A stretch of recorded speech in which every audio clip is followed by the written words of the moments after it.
मङ्गलं भगवान् वीरो मङ्गलं गौतमो गणि मङ्गलं कुन्दकुन्दार्यो जैनधर्मोऽस्तु मङ्गलं सर्वमङ्गलमाङ्गल्यं सर्वकल्याणकारकं प्रधानां सर्वधर्माणां जैनं जयतु शासनं नमः समय साराय सानुभूत्या सकाशते चित्स्वभावाय भावाय सर्वभावान्तरक्षरे वन्दे तु सर्वसिद्धे ध्रुवमचलमणोभवं गतिं पते मोक्षामि समय पाहुड मेणमो सुध केवली भणिदम्। आचार्य कुंद देव रचित महाग्रंथ ग्रंथादिराज समय सार में हमारी चर्चा कर्ता कर्म अधिकार पर चल रही है और कर्ता कर्म अधिकार में जो प्रतिपाद्य विषय है वो विषय ये है कि एक द्रव्य दूसरे द्रव्य का कर्ता नहीं। प्रत्येक द्रव्य अपनी परिणति का, अपने परिणाम का, अपने स्वभाव का प्रत्येक द्रव्य स्वयं करता है, अन्य करता नहीं। तो प्रश्न किया कि ऐसा क्यों? तो आचार्य ने जब उत्तर दिया कि ऐसा इसलिए कि प्रत्येक द्रव्य अपने अपने स्वभाव में रहता है, अन्य में नहीं रहता है। जीव द्रव्य जीव के स्वभाव में रहता है, उसमें परिणमन करता है। अजीव द्रव्य अजीव के स्वभाव में रहता है, उसमें परिणमन करता है।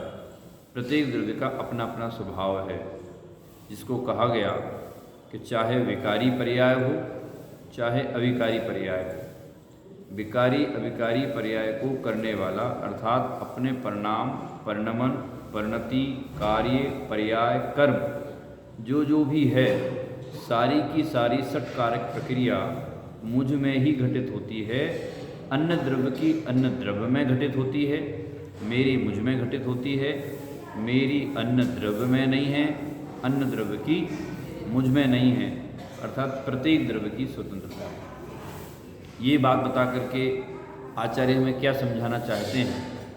आचार्य समझाना चाहते हैं कि जब जीव का परिणमन, जीव की परिणति जीव में है, जीव की विकारी अविकारी पर्याय जीव में हैं, और मिथ्यात्व को दो प्रकार का बताया, अज्ञान को दो प्रकार का बताया, जीव मिथ्यात्व और अजीव मिथ्यात्व, जीव अज्ञान और अजीव अज्ञान। कि किसे कहा साहब जीव मिथ्यात्व अजीव मिथ्यात्व? कि जो जीव के विकारी परिणाम हैं, भाव हैं, तो भाव को तो कहा जीव मिथ्यात्व, और जो द्रव्य है अर्थात जो कर्म आदि बंधे हैं, अनुभाग आदि बंधे हैं, कहते उनको कहा गया है अजीव मिथ्यात्व कहा गया है। कल उदाहरण दिया था मोर का और दर्पण का, कि जैसे मोर है उसमें अनेक प्रकार के काले, पीले, नीले, हरे रंग हैं, और वे उसमें हैं तो कहते हैं मोर के कलर मोर में हैं। और जब वह मोर निमित्त रूप में दर्पण में दिखाई देता है तो वे कलर मोर के मोर में हैं और दर्पण के दर्पण में हैं, भले ही वह मोर के निमित्त से ही दर्पण में दिखाई क्यों नहीं दे रहा। तो ये जो वस्तु की व्यवस्था है, वस्तु की व्यवस्था बहुत स्पष्ट है। तो क्या होता है कि हम किसी भी व्यवस्था में हों, अवस्था में हों, कार्य में हों, तो हमें कई बार ऐसा लगता है कि नहीं यार ऐसा नहीं, ऐसा हो जाता तो अच्छा रहता। या कोई शरीर में रोग आ गया, तो रोग क्यों आ गया? रोग नहीं आना चाहिए था, आ गया है तो जल्दी चला जावे, ज़्यादा समस्या उत्पन्न नहीं करे। ऐसे हमें विकल्प आते हैं। जब हमें ये विकल्प आते हैं या हमें आकुलता होती है, तो उस आकुलता को कम करने का या निराकुल होने का या पूर्ण सुखी होने का उपाय क्या? तो कह रहे वस्तु का स्वरूप जानेंगे, जब वस्तु का स्वरूप समझेंगे, उसका ज्ञान ध्यान करेंगे, तो हमें वास्तव में सही वस्तु की व्यवस्था समझ में आएगी। नहीं तो क्या होता है कि अंदर में परिणति, हमारी आकुलित परिणति हुई आकुल व्याकुलता के परिणाम हुए और वे आकुल व्याकुलता के परिणाम फिर कंपाउंडिंग होते हैं। फिर हमें उस आकुलता में, व्याकुलता में, अवसाद में हमें आनंद जैसा आने लगता है, तो हम ये विचार करते हैं कि काश मैं इसको परिवर्तित कर देता, काश ये परिवर्तन हो जाता। तो उसके लिए यहाँ कहा कि भाई प्रत्येक द्रव्य अपनी अपनी योग्यता से ही परिणमन कर रहा है, कोई सी भी घटना हुई हो है। तो केवली भगवान ने पहले नहीं देखी थी, हम कहते हैं कि साहब ऐसा हमने तो सोचा ही नहीं था। आपने सोचा था, नहीं सोचा था, उससे कोई मतलब नहीं है कि आपने क्या सोचा था। बात यह है कि वह केवली भगवान ने उस द्रव्य के परिणमन की योग्यता से पहले देखी थी कि नहीं देखी थी? बोले देखी थी। तो देखी थी अर्थात उस द्रव्य का परिणमन वैसे ही होना था। तो वो द्रव्य का परिणमन कैसे हुआ? तो कहा कि उस द्रव्य का वह परिणमन एकदम स्वतंत्र हुआ, किसी अन्य के आधार से नहीं हुआ, स्वयं से ही हुआ है, पर से नहीं हुआ है। इसलिए कह रहे हैं कि वस्तु स्थिति में जो वस्तु का स्वभाव है उस स्वभाव को जाने बिना शांति नहीं आएगी, ना तो व्यवहारिक शांति आएगी और ना पारमार्थिक शांति आएगी। तो क्या स्वीकार करना? कि स्वीकार एक ही बात करना कि प्रत्येक द्रव्य का परिणमन उसकी योग्यता से उसके नियत काल में होता है।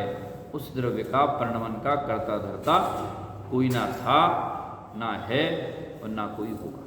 जब हमें ये अंदर में श्रद्धान होता है, ये हमारी दृढ़ प्रतीति होती है, तो फिर जो है हम अंदर में आकुलता जो होती है उस आकुलता को शांत कर सकते हैं वस्तु स्वभाव को समझ करके। तो यही चर्चा प्रस्तुत गाथाओं में चल रही है। तो कल 87-88 गाथा में इसी बात की बात आई थी कि भाई वो जो मिथ्यात्व दो प्रकार का हुआ, तो पुद्गल का परिणमन अलग है, अर्थात जो द्रव्य रूप परिणमन है वह पुद्गल का परिणमन है, इसलिए उसे अजीव मिथ्यात्व कहा था। और जो उपयोग रूप परिणमन है वो जीव का परिणमन है, उसे जो है जीव मिथ्यात्व आदि के नाम से जाना था। अब आगे की इसी गाथा में कहा, क्योंकि 87-88 गाथा के अंत में और इसके प्रारंभ में ये प्रश्न उठाया था कि सब मिथ्यात्वादी की बात चल तो रही है, लेकिन ये मिथ्यात्वादी भाव आए कहाँ से और आत्मा के साथ अर्थात मेरे साथ कब से? इस बात पर सारे जगत में चर्चा चलती है, विचार विमर्श होता है। झगड़े तो एग्जैक्टली नहीं कहूँगा, क्योंकि बहुत लोग इस पर झगड़ते नहीं हैं, बस अपने मत की बात बताते हैं। क्या संसार कब से है, संसार की व्यवस्था कब से है, ये सब कब से चल रहा है, ये सब कब तक चलेगा।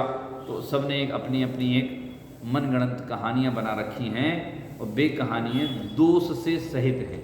कोई कहता है कि साहब वो किसी ईश्वर ने सृष्टि को बनाया, कोई कहने लगा कि जो वेस्टर्न वर्ल्ड आया तो उनने कह दी कि नहीं नहीं ऐसा नहीं है, बनाया तो किसी ने है, लेकिन पहले ये सब जो मनुष्य हैं ये पहले छोटे छोटे सूक्ष्म जीवाश्म थे, फिर इनमें 2 पैर आए, फिर इनमें 4 पैर आए, फिर ये बड़े हो गए, फिर ये ऐसे हो गए। वो अपनी कहानी ऐसे बनाते हैं। वस्तु स्थिति क्या है? वस्तु स्थिति ये है कि जीव अनादि से है, और अनादि का एक ही अर्थ होता है कि जिसका प्रारंभ नहीं हो। तो फिर यहाँ प्रश्न खड़े करते हैं कि साहब कहीं तो प्रारंभ होगा, कहीं से तो प्रारंभ हुआ होगा ना। तो समस्या वही आती है कि यदि कहीं से प्रारंभ हुआ है तो उसके पहले क्या था? चलो मान लेते हैं कि आज से 1 कोड़ा कोड़ी वर्ष पहले प्रारंभ हुआ। वैज्ञानिकों की और अलग भाषा मान लो 10 लाख करोड़ हजार वर्ष ऐसे गिनाते रहते हैं। उसके पहले क्या था? कुछ तो होगा ना। वो जैसे सांप का भ्रम हुआ, तो सांप का भ्रम हुआ तो कुछ तो दिखा होगा ना, कि रस्सी दिखी होगी या छोटा सा कोई कपड़ा दिखा होगा लटका हुआ है, पड़ा हुआ, तो उस कपड़े में सांप का भ्रम हुआ या रस्सी में सांप का भ्रम हुआ। अब ऐसे ही तो सांप का भ्रम नहीं होता कि आपने देखा और सांप का भ्रम हो गया, कुछ तो था ना, तब तो भ्रम हुआ ना। तो ऐसे ही कहा कि साहब जब किसी ने बनाया ये तो उसके पहले कुछ तो था कि नहीं था, कुछ कि क्या था कि साहब हाँ कुछ तो था। तो वो किसने बनाया था? और अगर वो किसी ने बनाया है तो उसके पहले क्या था, उसको किसने बनाया है? तो वो कहते हैं कि साहब उस ईश्वर को उस ईश्वर ने बनाया, उसको उसने बनाया, उसको उसने बनाया। तो कहाँ तक पहुँचोगे? तो कहते वो अनादि से। तो कह रहे भाई साहब यही तो बता रहे हैं, लोक स्वयं सिद्ध है अनादि से। ये क्यों स्वीकार नहीं होता है? अज्ञान के कारण से, क्योंकि जीव ने मिथ्यात्व के प्रभाव से, मोह के प्रभाव से ऐसा मान रखा है कि जगत का कोई ना कोई तो कर्ता धर्ता है, होना चाहिए। हम भी वास्तव में स्वतंत्रता की ना कल्पना करते हैं ना अनुभव करना चाहते हैं, जबकि प्रत्येक द्रव्य स्वतंत्र है। स्वतंत्रता मतलब लड़ना झगड़ना नहीं। स्वतंत्रता मतलब हम अपनी बागडोर किसी न किसी ईश्वर के हाथ में सौंपना चाहते हैं कि वे भगवान हैं, उनको नहीं सौंपते हैं तो हम कर्मों के हाथ में सौंप देना चाहते हैं कि कर्मी भगवान है, कर्म जैसा परिणमन कराएंगे वैसा परिणमन हो जाएगा। और यहाँ कह रहे हैं नहीं, प्रत्येक द्रव्य अपने परिणमन का स्वयं का करता है। फिर आप कहोगे साहब ये बात सारी दुनिया को समझ में आती क्यों नहीं है? नहीं आती है सबको। क्यों नहीं आती है? क्योंकि सुनते नहीं है। वे यही सुनते हैं कि इस जगत का कर्ता कोई ईश्वर है तो उसको मानते हैं। वो जगत का कर्ता कोई ईश्वर नहीं है, जो सुनते हैं वे मान लेते हैं, और कई सुनते हैं तो भी नहीं मानते हैं। लेकिन किसी के मानने नहीं मानने से वस्तु के स्वरूप में कोई भी फर्क पड़ने वाला नहीं। वस्तु का स्वरूप कैसा रहेगा कि जीव अनादिकाल से है, उस संसार में है तो मिथ्यात्व सहित है।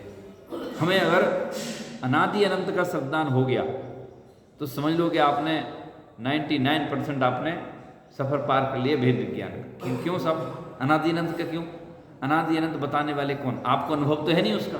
अनादि अनंत बताने वाला कौन? केवली भगवान।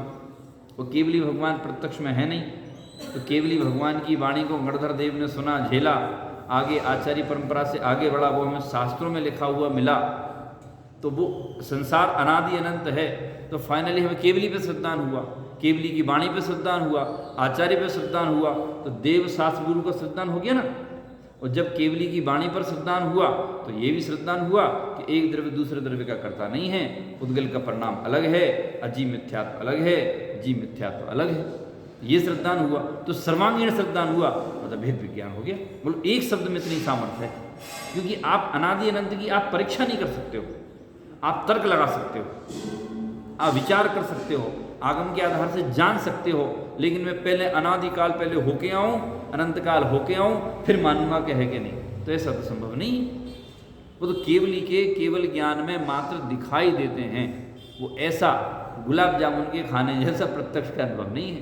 तो केवली की वाणी से प्रमाण माना, तो सारा समय सार कहें, सारा जनागम कहें, इसी आधार पर है, केवली की वाणी की प्रमाणिकता के आधार पर। और जहाँ जहाँ हम तर्क लगा सकते हैं, जैसे कर्ता कर्म संबंधी हम तर्क लगा सकते हैं। अपन ने पहले भी उदाहरण से समझा है कि भाई सर में बाल सफ़ेद हो गए, क्यों हो गए? तो ऐसे तो वैज्ञानिक कारण 3 कारण आते हैं। एक कारण आता है कि आपकी आयु हो गई, आयु से होते हैं। दूसरा कारण आता है कि आप ज़्यादा धूप में घूमे हो, और तीसरा कारण आता है कि आपने चिंता ज़्यादा की। ये 3 कारणों से होते हैं बाल सफ़ेद। चौथा कारण नहीं हो सकता है। क्या है कि उसके परिणमन की योग्यता ऐसी थी। अब आप निमित्त किसी को भी मान लो कि नहीं साहब उनको तो काम काज के उसमें जो है बहुत घूमना पड़ता था, बहुत उनके सर पे धूप लगी, तो धूप लग लग के वो काले बाल का काला कलर हो गया और सफ़ेद बचा। आप ये निमित्त मान सकते हो कि सब वो सोचते बहुत हैं, आप निमित्त मान सकते हो कि उनकी आयु हो गई है, आयु में तो सबके जो है 40-42 के पार होंगे, तो धीरे धीरे धीरे धीरे करते उनके बाल सफ़ेद हो जाएंगे। लेकिन वस्तु स्थिति में तो उस पुद्गल की योग्यता है ना। आप निमित्त किसी को भी मानो, उसकी पर्टिकुलर योग्यता है उसकी। मुझे कई लोग ऐसे भी मिले 50 साल के और एक बाल सफ़ेद नहीं है, बिल्कुल काले बाल रखे 18-20 साल जैसे। हमने उनसे पूछा क्यों, तो पता क्या बोले? यही आश्चर्य मुझे भी होता है। अजी जी क्या बोले बाबू जी? मैंने कहा साहब ये काले बाल कैसे हैं, क्या लगाते हो? कुछ नहीं साहब, हम तो रेगुलर वही तेल लगाते हैं जो आप लगाते हो, कभी सरसों का लगा लेते हैं, कभी खोपरे का लगा लेते हैं, कभी आंवले का। फिर मैंने कहा बाल काले कैसे ऐसे? मुझे नहीं पता। मैं भी सोचता हूँ कि मेरे जो संगी साथी हैं उन सब के सफ़ेद हो गए 80%, और मेरे काले के काले बने हैं।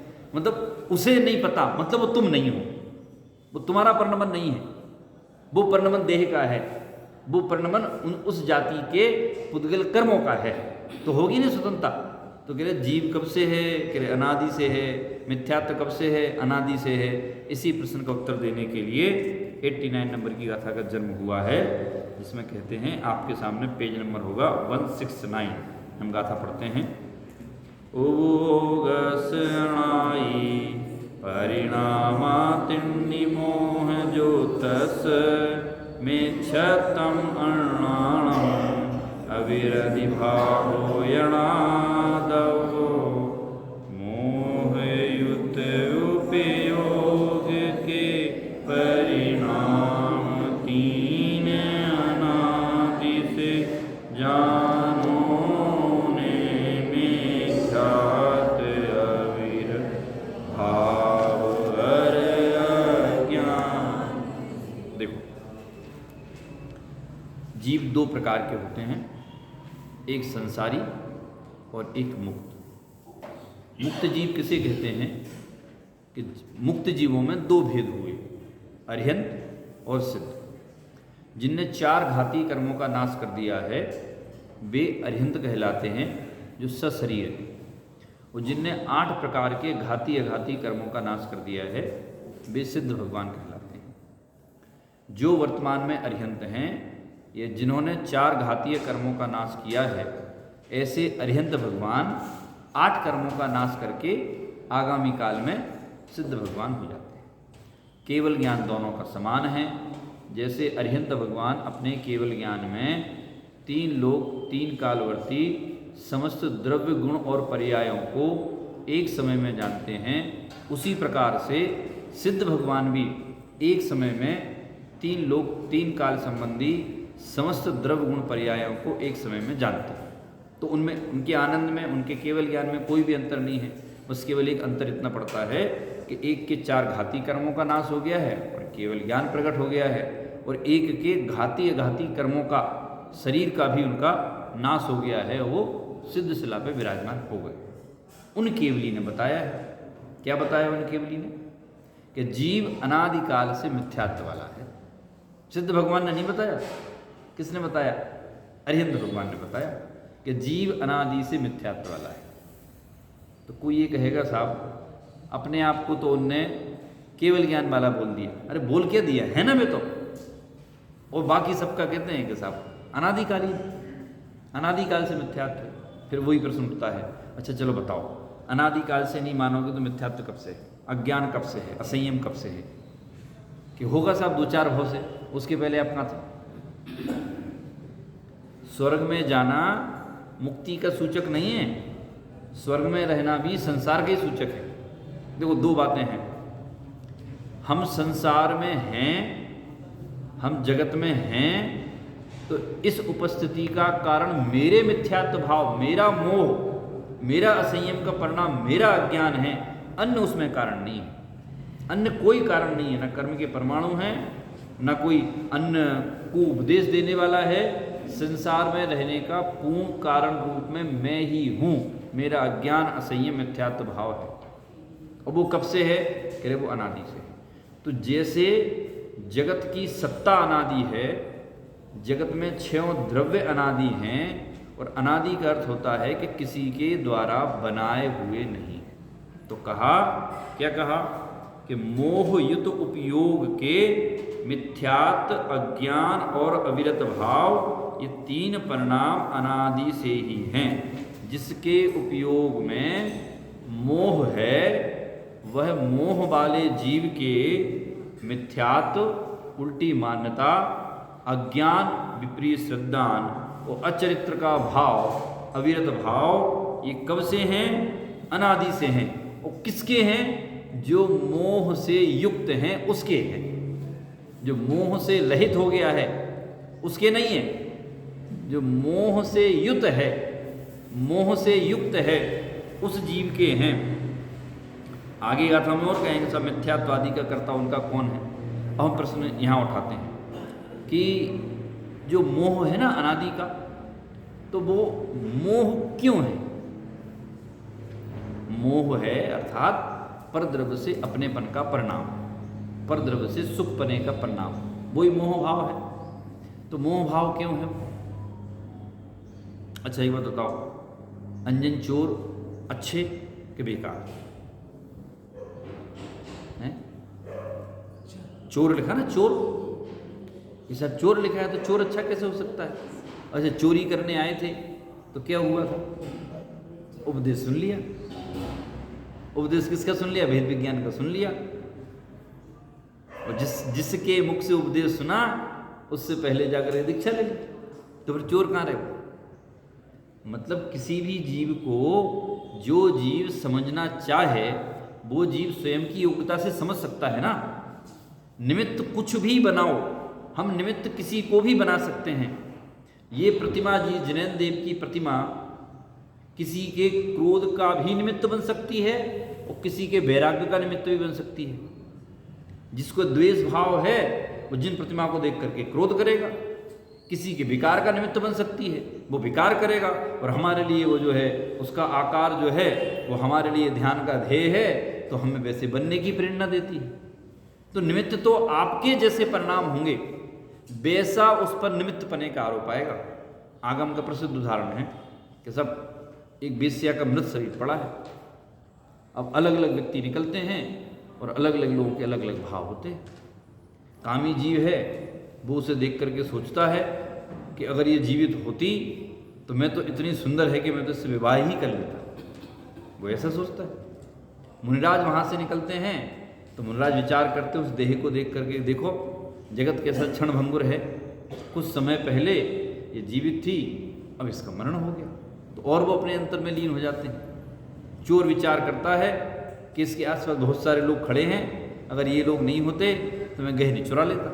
अब एक को गहने चुराने का निमित्त बन रही, एक को वैराग्य का निमित्त बन रही, एक को भोग का निमित्त बन रही।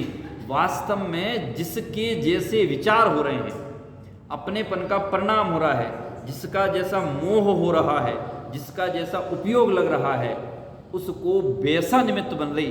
वास्तव में वो निमित्त कहाँ है? वास्तव में तो वो देह है। पर जो जीव जैसे 4-5 लोग 2-4 लोग जैसे ऐसा विचार कर रहे हैं वैसा वैसा वो हो रहा है। अरे बहुत दूर क्यों जाते हो? अभी जैसे चुनाव हुए, अब चुनाव में जो भी परिणाम आया अजीत जी, तो हर व्यक्ति को एक सा कारण नहीं है। हर व्यक्ति उसमें अपने अपने साता के अलग अलग कारण ढूंढ रहे हैं। कोई कहता है भैया अब क्या होगा देश का, अब तो असुरक्षित हो गए हैं, अब अगर ये आ गए तो। कोई ये कहता है, कोई कहता है अच्छा है थोड़ा सबक मिलना चाहिए हैं। कोई कहता नहीं साहब थोड़ा जैनियों के लिए अच्छा हो गया अभी। कोई कहता नहीं साहब हो तो गया है लेकिन कम से कम 278 तो आ जाती। अब एक ही क्रिया पे सैकड़ों प्रतिक्रियाएं आ रही हैं, उस सबके अपने अपने निमित्त बन रहे हैं। सबके वो निमित्त क्यों बन रहे? कार्य तो एक ही हुआ, क्योंकि जब जीव जैसा मोहयुत हो रहा है, मोहयुत हो करके जो जीव जैसा उपयोग लगा रहा है उसके अनुकूल उसे साता असाता का वेदन हो रहा है। तो यहाँ कहा कि जीव मोहयुत हो करके, उपयोग में जीव के मोह है और वह उपयोग जीव के उपयोग वाला वह जीव मिथ्यात्व, अज्ञान और अवृत्ति, ये परिणाम उसके अनादि से जानने चाहिए, नए उत्पन्न नहीं हुए। इससे एक बात और इसमें निकलती है कि हम आज से पहले मुक्ति को प्राप्त नहीं हुए। कोई कहते ना कि साहब नहीं वो तो मुक्त हो गए, वो तो ब्रह्मा में जाके मिल गए, इसमें जाके मिल गए। तो कह रहे नहीं, अनादि से ही, अनादि से मतलब आज से अनंत वर्ष पहले। वो जो अनंत वर्ष पहले थे तब भी कहते थे कि अनंत वर्ष पहले, तब से मिथ्यात्व मोह अज्ञान से सहित हैं। टोडरमल जी साहब ने दूसरे अध्याय में लिखा ना अधिकार है कि जीव के अनादिपने की सिद्धि। तो कहा कि भाई ऐसा नहीं है कि जीव पहले कर्मों से निर्बंध था फिर बंधा हो गया। वे कर्म जीव का स्वभाव नहीं है, लेकिन उसके बाद भी जीव अनादि से उनसे बंधा हुआ है, अनादिकाल से है। तो कह रहे जीव अनादि से ही जानना चाहिए। फिर आगे कह रहे कि उक्त गाथा का भाव आत्मख्याति में इस प्रकार दिया है। गाथा का भाव दिया है, यद्यपि निश्चय से निज रस से ही समस्त वस्तुओं में अपने स्वभावभूत स्वरूप परिणमन की सामर्थ्य होती है, तथापि इस आत्मा के उपयोग का अनादि से ही अन्य वस्तु मोह के साथ संयुक्तपना होने से मिथ्या दर्शन, अज्ञान और अविरति के भेद से 3 प्रकार का परिणाम विकार है। देखो पहले तो ये कहा, इसमें उदाहरण देंगे, स्फटिक मणि को उदाहरण दे रहे हैं अभी, कि जीव स्वभावता तो शुद्ध ही है, स्वभाव रूप से तो जीव निर्मल है। उस निर्मलता का कोई नाश नहीं कर सकता है, क्योंकि उस निर्मलता को किसी ने बनाया नहीं। तो स्वभावता तो कैसा है कि निज रस से समस्त वस्तुओं में अपने स्वभावभूत स्वरूप परिणमन की सामर्थ्य होती है। निश्चय से अपने स्वरूप रूप परिणमन सामर्थ्य होती है निश्चय से। लेकिन कहा तथापि, रुको, क्या कि इस आत्मा के उपयोग का अनादि से ही अन्य वस्तुभूत मोह के साथ संयुक्त पना होने से, अनादि से अन्य वस्तु के साथ अपनापन है। अच्छा देखो, ऐसा समझो कि एक अस्पताल में एक ही समय में 2 बच्चों का जन्म हुआ। अब वो नर्स की मिस्टेक थी या जो भी हो, वो दोनों बच्चे आपस में बदले गए। मतलब ये इसका इसकी तरफ चला गया, इसका इसकी तरफ चला गया, दोनों बदले गए। नर्स के कारण से होगा समझो। अब जब तक नर्स को ख्याल में आया तब तक बच्चे जा चुके थे। पुराना जमाना था तो ऐसा बहुत डेटा उपलब्ध था नहीं कि सब उनको फ़ोन नंबर लिखाया हो कि ये लिखाया हो, चले गए। 20 साल बाद वो नर्स को दोनों कहीं मिल गए एक साथ या अलग अलग। तो उसने कहा कि सुनो, जो तुम्हारे पास बेटा है ना वो तुम्हारा नहीं है, वो इसका है। इससे कहा कि जो तुम्हारे पास बेटा है वो तुम्हारा नहीं है, वो इसका है। 20 साल से क्या मान रहे थे? किसका बेटा है? मेरा बेटा है। तो द्रव्य से क्या हुआ? अपनापन हुआ ना। अब जैसे ये सुना दोनों ने तो दोनों को उपयोग बदल गया। पुत्र का भी उपयोग बदल गया, माता पिता का भी उपयोग बदल गया कि नहीं नहीं नहीं, ये हमारा बेटा नहीं, ये हमारा बेटा है, ये नहीं ये है। अब वो एक्सचेंज कर लेते हैं। जो एक दिन का आया, 20 साल से जिसे देखा नहीं, उसमें अपनापन हो गया, और जो 20 वर्ष से था उससे अपनापन टूट गया। मतलब जीव जब स्वयं मोह युक्त होना चाहे तब ही मोह युक्त होता है। अब उसको फिर ट्विस्ट सुनो कि 2, 4, 10 दिन हुए ही थे और उसने ये बात डॉक्टर साहब को बताई थी कि डॉक्टर साहब उस दिन ऐसी ऐसी पर्ची बदल गई थी, टैग बदल गया था। तो डॉक्टर साहब बोले, नर्स तुमसे जो टैग बदल गया था ना वो मैंने सही कर दिया था। नहीं समझे? नर्स फिर पहुंची कि सुनो साहब, डॉक्टर साहब को लेके कि मुझसे गलती हुई थी और मेरी गलती को डॉक्टर साहब ने सही कर दिया था। तो जो बेटा जिसका था वो उसका ही है। वो फिर अपनापन हो गया उसको। कैसे हुआ? जब मैं स्वयं उसमें अपनापन करना चाहूँ ना, वो अपनापन तब होता है। हम ये निमित्त कहते हैं कि साहब ये मेरा पुत्र है, ये मेरी पत्नी है, ये मेरा मित्र है, ये मेरा भाई है, पर जब हम अपनापन करना चाहें तब होता है। तो ऐसे ही कहा, अनादिकाल से जीव मोह से युक्त उपयोग वाला होने के कारण से मिथ्यात्व, अज्ञान और अविरति वाला है अनादिकाल से। लेकिन निश्चय से तो स्वभावभूत उसमें कुछ है नहीं। देखो स्फटिक मणि को उदाहरण क्या दे रहे हैं? उपयोग का वह परिणाम विकार स्फटिक की स्वच्छता के परिणाम विकार की भांति पर के कारण पर की उपाधि से उत्पन्न होता दिखाई देता है। जिस प्रकार यद्यपि स्फटिक मणि अपने स्वरूप पर नमन में समर्थ है, तथापि कदाचित काले रंग के तमाल पत्र, एक काला रंग का फूल होता है, तमाल पुष्प बोलते हैं उसको, काला रंग का फूल देखा ही होगा आपने, काला फूल है समझ लो आप।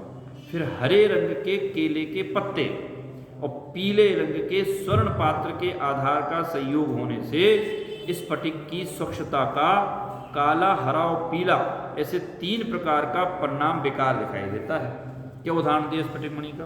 क्या कह रहे हैं कि उपयोग में जो परिणाम विकार हुआ ना, वो स्फटिक की स्वच्छता के परिणाम विकार की भांति कारण उत्पन्न होता हुआ दिखाई देता है। देखो स्फटिक मणि है, जैसी प्रतिमाएं होती ना, ये स्फटिक मणि की प्रतिमाएं होती हैं। तो इसका क्या स्वभाव है कि स्फटिक मतलब एकदम कांच जैसा, एकदम पानी जैसा ट्रांसपेरेंट है, आर पार दिखाई देने वाला है, इसका ये स्वभाव होता है। और अगर उस पर कहीं भी आप दाह लगा दो, मतलब अगर आप काला पुष्प रख दो तो चारों तरफ वो काला काला से दिखाई देने लगेगा, पीला पुष्प रख दो तो पीला दिखाई देने लगेगा, केले का पत्ता हरा रख दो तो हरा दिखाई देने लगेगा। तो जैसा उसके ऊपर आवरण आवे, जो टिपकी लगाई जाए वैसा उसका दिखने लगता है। तो क्या कह रहे कि स्फटिक मणि स्वभावता तो शुद्ध है, लेकिन उसकी पर्यायगत योग्यता ऐसी भी है। कैसी? कि अगर कोई उसके ऊपर उस प्रकार का काला नीला पीला दाग लगाएगा तो वो उस रूप दिखाई देने लगेगी। फिर कह रहे दिखाई तो देने लगेगी, लेकिन वह कलर उस स्फटिक मणि का स्वभाव नहीं बनेगा। क्यों? स्वभाव बन जावे तो फिर तो वो एक ही कलर की हो जाएगी। काला कलर का स्वभाव बन जावे तो काले की हो जाएगी, नीला बन जावे तो नीले की हो जाएगी। कह रहे ऐसा नहीं होता है। तो फिर कैसा होता है कि वह स्फटिक अपने आप में परिपूर्ण शुद्ध है। उसे कहा निश्चय नय से जीव निज रस से परिपूर्ण शुद्ध है, उसमें कोई दोष नहीं आया। लेकिन उस जीव की ही ऐसी योग्यता है कि जब वो मोहमय उपयोग करता है तो उस मोहमय उपयोग के परिणाम स्वरूप मिथ्यात्व, अज्ञान और अविरति आ जाते हैं, और वह जीव मोहयुक्त होने के कारण से अज्ञानी, मिथ्यात्वी और असंयमी दिखाई देने लगता है, होता है। कब से है? कह रहे अनादि से है। कैसा है? दो रूप में है कि अनादि से वह स्फटिक मणि के समान निश्चय नय से अबद्ध है, लेकिन उसके अनादिकाल से मोहयुक्त भाव होने के कारण से, उपयोग होने के कारण से मिथ्यात्व, अज्ञान और असंयम है, और इस कारण से वो संसार में। उसी प्रकार आत्मा के अनादि से मिथ्या दर्शन, अज्ञान और अविरति जिसका स्वभाव है, ऐसे अन्य वस्तुभूत मोह का संयोग होने से आत्मा के उपयोग का मिथ्या दर्शन, अज्ञान और अविरति, ऐसे तीन प्रकार का परिणाम विकार समझना चाहिए। कह रहे हैं कि जैसे स्फटिक मणि तो शुद्ध है, लेकिन आपने उसके ऊपर जो डाह लगा दी, मतलब दाग लगा दिया आपने, तो कह रहे वो स्फटिक मणि का नहीं है। वो किसका है? कह रहे वो स्फटिक मणि के ऊपर विकार है। क्यों? स्फटिक मणि का स्वभाव क्या है? स्फटिक मणि का स्वभाव तो है सूक्ष्मता, निर्मलता, लेकिन क्या कहा कि उसमें ही ऐसी योग्यता है कि उसके ऊपर यदि आपने जो कलर लगाया है तो उसमें दिखाई देता है, उसमें होता नहीं। दिखाई देने में और होने में अंतर समझ रहे?